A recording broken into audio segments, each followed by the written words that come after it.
It is time then to talk transfers. Andy's already started, even though he's kind of just reading Crookie's list here. Yeah. Well, no, we did touch on this yesterday. Let's get Alex Crook, our chief football correspondent, involved as we count down to the closing of the window. Hi, Crookie. Good afternoon. Not long now. We're on the home straight, aren't we? Yeah, that's it. I think it feels a bit calm before the storm, this. It's been a relatively quiet day, but there's still plenty to talk about. Yeah, Monday's going to be mad. Yeah, we mentioned this yesterday, Vlahovic. Once again, he's being sort of hawked round. Newcastle, a possibility. I mean, what are the chances? Not high, I don't think, at this moment in time, but he is a player who's certainly been offered to Newcastle. Obviously, clubs and agents across Europe are aware of a pretty desperate striker situation now for Newcastle, particularly with Anthony Gordon's red card the other night. Looks like Willis Asuda will probably lead the line at Leeds this weekend, but I think the feeling at St James's Park amongst the hierarchy there is that maybe he's still a bit raw. 30 million euros is the fee that Juventus are willing to sell Vlahovic for. But I think the fact Newcastle aren't biting, and seemingly nor is anyone else in the Premier League, tells its own story, because this is a player who gets offered around to Premier League clubs every transfer window, and the move never quite seems to happen, does it? You have to ask why that is. Yeah, but the Alex Isak and the Strand Larsen thing, it's just one big game of poker, as are many, many deals, really, isn't it? It's who's going to crack first with these deals, isn't it?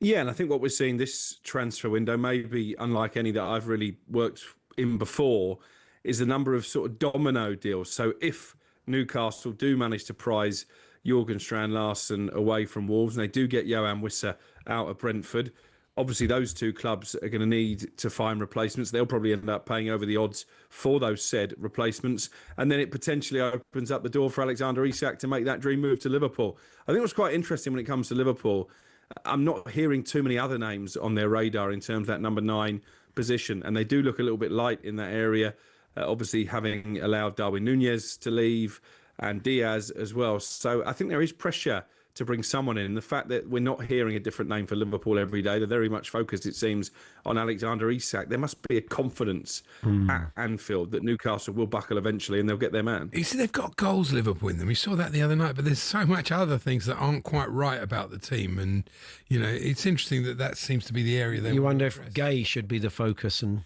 maybe not Isak. Yeah, that's true. Yeah, he's really struggling, Canazzi, isn't he?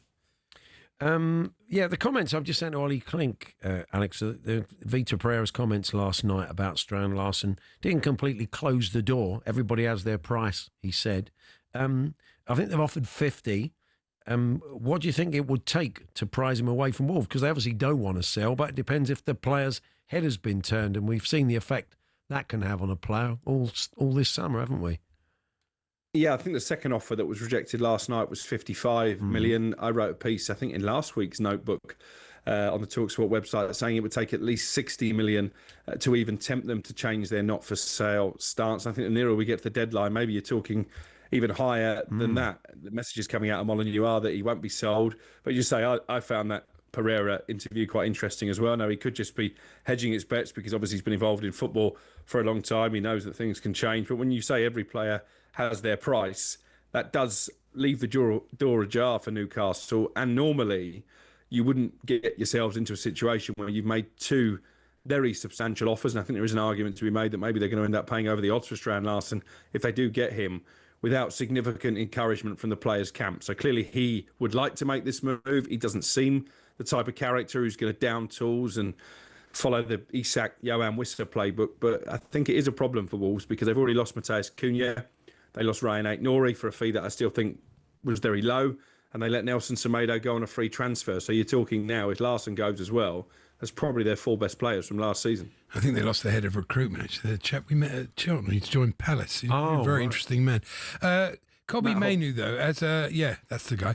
As a Manchester United fan, can you believe this with Kobbie Mainoo? I mean, it seems mad that they'd want this boy to go. He's got a real prospect, isn't he? I think so. I was the one during the European Championships crying out for him to be given a role in that number 6 position when Trent was playing there, and then Conor Gallagher came in for half a game, and obviously Kobbie did eventually get the nod from Gareth Southgate and ended up starting the European Championship final. I think he's got bags of talent. I love I love his engine. I love the footwork. Yes, maybe defensively he's got a lot to learn. Maybe the accusation from Ruben Amorim that he switches off during games is valid. But this is an academy player. This is what Manchester United is all about. The class of '92, the Busby Babes, the long run of always having someone who's come through the academy, at least part of the matchday squad. I think it's a really bad look if they ended up cashing in on Kobbie Mainoo. And I think most Manchester United fans feel the same. But equally, I can understand why he's exploring his options, because he's not played a single minute in the Premier League this season. You had Mason Mount and Bruno Fernandes, two number 10s playing as number 6s for a time in that game against Fulham at the weekend. All the time, Kobbie has sat on the bench with his feet up, looking very disgruntled. So I think this is a bad look on Ruben Amorim if the move happens. I don't think they'll loan him out. He's on relatively minimal wages, which is another part of the conversation. He's been trying to get himself a pay rise and a new contract for some time. So there's no real bonus to Manchester United loaning him out, because they're not really saving much in terms of wages. So I think it would take a significant offer. And I feel from Kobbie's point of view, maybe it's too late in the window to get that move. But the fact he's even agitating for it, I think is a problem. So no offers, as far as you know. Has he been linked with any particular team? Well, there's talk of Bayern Munich over in Germany, but I spoke to Kevin Hatchard, our German football expert, about that. He thinks they're well stocked in midfield. Real Madrid have been mentioned, but again, I'm not sure there's huge substance to that. I know Newcastle and Eddie Howe are long-term admirers, and Chelsea will always look to exploit a gap in the market when a young player becomes available, maybe for a knockdown fee. So I think there is interest, but at the moment, I don't think any firm offers have been received by Manchester United. And as I say, this feels a difficult deal to do with less than a week to go before the window closes. And I think Manchester United fans will be quite happy with that. I've not spoken to anybody who wants Kobbie Mainoo to leave. No. Harvey Elliott's an interesting one. He said more or less I think it was during the tour, wasn't it? Just after the season, that he may have to move on to get game time. It's gone a bit quiet since, but there's a lot of talk at Palace, and with Eza gone, and there is a bit of swagger about Harvey Elliott. That feels like a good fit. But again, I'm surprised more clubs have not been in the picture. He fits the profile, doesn't he? I think maybe part of the issue is that Liverpool have put quite a big price tag on his head on the back of that European Under-21 Championship, when he was really the driving force behind England winning the tournament. I think it would take a bid of 40 to 45 million pound. We know that Steve Parish, for one, is quite a ruthless businessman. He doesn't usually like to pay inflated fees. RB Leipzig is an interesting one, because you've got the Jurgen Klopp connection there as well. Obviously, he's now the sort of overlord for the whole Red Bull sports franchise, and we know he's a big admirer of Harvey Elliott. And I keep wondering if Fulham might try and get him back there as well. I know he gets a bit of stick from the fans whenever he plays there because of the way he left the club, but I'm sure they'd quickly forget that if he re-signed and came in and made an impact. I think someone will probably push the button on Harvey Elliott between now and 7 o'clock on Monday when the window closes. What about Nicholas Jackson? What's the latest on that? Is there some links to Bayern? Bayern, isn't it? Yeah, Bayern, Villa, Newcastle, 3 clubs who are all paying close attention to Nicholas Jackson. And my colleague Ben Jackson was Ben Jacobs was reporting those Jackson today. boys. Yeah. They get everywhere. Yeah. He was reporting earlier today that maybe Chelsea are at the stage now where they would accept a substantial loan fee in the region of £10 million with an obligation to buy, because I think it's pretty clear that he's not really got a future. He's obviously not been picked by Enzo Maresca because they expect him to leave. And you don't want unhappy players hanging about. And Chelsea have got a few of those. Raheem Sterling, I think there's every chance that he goes maybe to Fulham. That link certainly wasn't played down to me at the weekend. I think he would fancy linking out with Marco Silva. Very quiet on Ben Chilwell at the moment, which surprises me, because as he showed at Palace last year, I think there's a lot of clubs lower down the food chain where he could come in, and that Premier League know-how that he has could prove invaluable.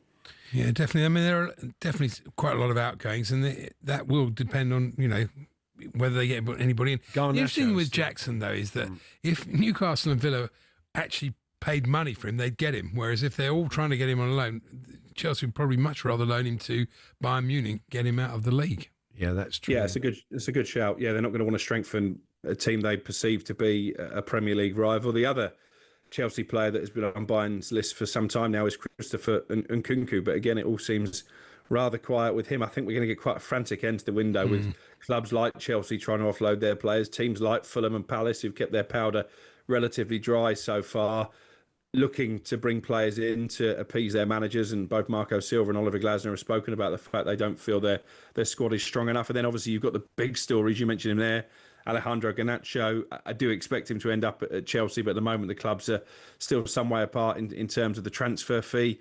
Isak, does he stay or go? Strand Larsen the same. Johan Wisser. I spoke to Keith Andrews last night after the Bournemouth game. Good win for them in the Cup. 2 wins in 4 days now for Keith Andrews, just to silence some of the noise around him. And he said, look, I want him to stay. He scored 19 goals last season. It won't be a problem reintegrating him as the squad. The problem will be if we get to the final day of the window and he's no longer a Brentford player. But he did also say, I've not got my head in the clouds. So similar to Pereira, doesn't want to lose him, but the door's not completely shut. Just a real quick one before we let you go. This John Victor story for West Ham from Botafogo. I mean, just try and cheer the West Ham fans up today. As it seems that could be back on. Yeah, I don't know how much this will cheer Graham Potter up, because it was him and his recruitment team that wanted Mads Hermansen after David Sullivan had previously agreed a deal for John Victor. He was ready to board a private jet and fly over for a medical and basically was stranded at the airport. Hermansen's come in, £18 million. He's not looked great in the first 2 games. I think West Ham fans would say that's an understatement. He's conceded 8 goals already. And now Sullivan is trying to reignite the deal for Victor. It will be a loan deal with an obligation at the end of the season if he plays 25 Premier League games. I just wonder if this is a power struggle that Graham Potter, who's already under pressure, is going to come down on the wrong side of. Interesting. Thanks, Alex. Thanks very much. We'll catch up with you later in the week. Cheers, guys. Alex Crook there, Chief Football Correspondent. Yeah, you wonder if this 7 o'clock closure of the window is going to make any difference to the sort of KB scramble we always get.